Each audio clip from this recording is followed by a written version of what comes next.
Hi guys, welcome back to the channel.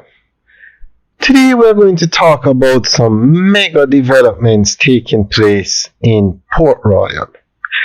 Now, as you know, Jamaica is doing extremely well when it comes on to tourism. And one of the areas that has a lot of potential is Port Royal. It has historic value, and it also has a cruise ship pier. Now, I'm not sure, I know before COVID it was doing very well. I'm not sure how well it's doing since COVID. But the government is still investing a lot in Port Royal. They just opened a massive pipeline to get potable water to Port Royal. And as we said earlier, the potential for Port Royal is immense. So we're going to go through an article that gives more information on what the government plans to do with Port Royal. Port Royal, the Most Honorable Andrew Holness has announced,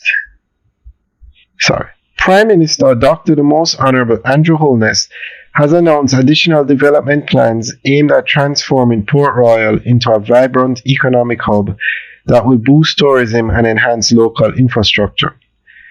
Speaking at a commissioning ceremony for the Port Royal Potable Water Transmission Main Upgrade Project, Prime Minister Holness said if properly developed, the city could provide the revenues that would not only develop Port Royal but develop the wider Jamaica.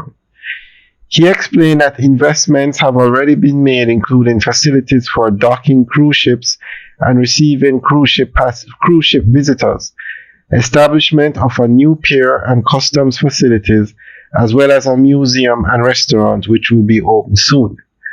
Dr. Holness also announced plans for critical infrastructure improvements, including a sewage treatment plant, as well as to improve the road from the roundabout into the town. We have actually built the sewage plant now. Now we have to lay the pipes to connect the homes and the facilities to the treatment plant, he explained. Prime Minister Holness said all of this investment is to create Port Royal as a new destination, not just for tourists to come, but to enhance what is already the case.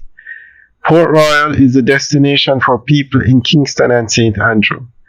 Port Royal is going to become a new economic hub for Kingston, where cruise ships will come to explore the rich history that is here, he stated. Dr. Holness also reassured local businesses that these developments aim to support rather than displace them. We're going to make the investments to support them further in improving and expanding their product, he said. With an estimated investment exceeding $2 billion, Prime Minister Holness said these initiatives will yield long-term economic benefits. It will create revenues which will more than pay back for the over $2 billion worth of investments. It will last us 20, 30, 40 years, he stated. He added that the government's commitment to revitalizing Port Royal reflects its broader strategy to enhance Jamaica's economic landscape through targeted investments in key areas. Alright guys, that's the end of the update article. Let us know what you think about these plans for Port Royal, and also let us know what you think about the potential Port Royal has. Now, there is one hotel over in Port Royal, and it's actually the closest hotel to the Norman Manley International Airport. And because the airport is so close to Port Royal, more hotels should be built there. Alright guys, let us know what you think. Leave your comments in the section below. Have a good day.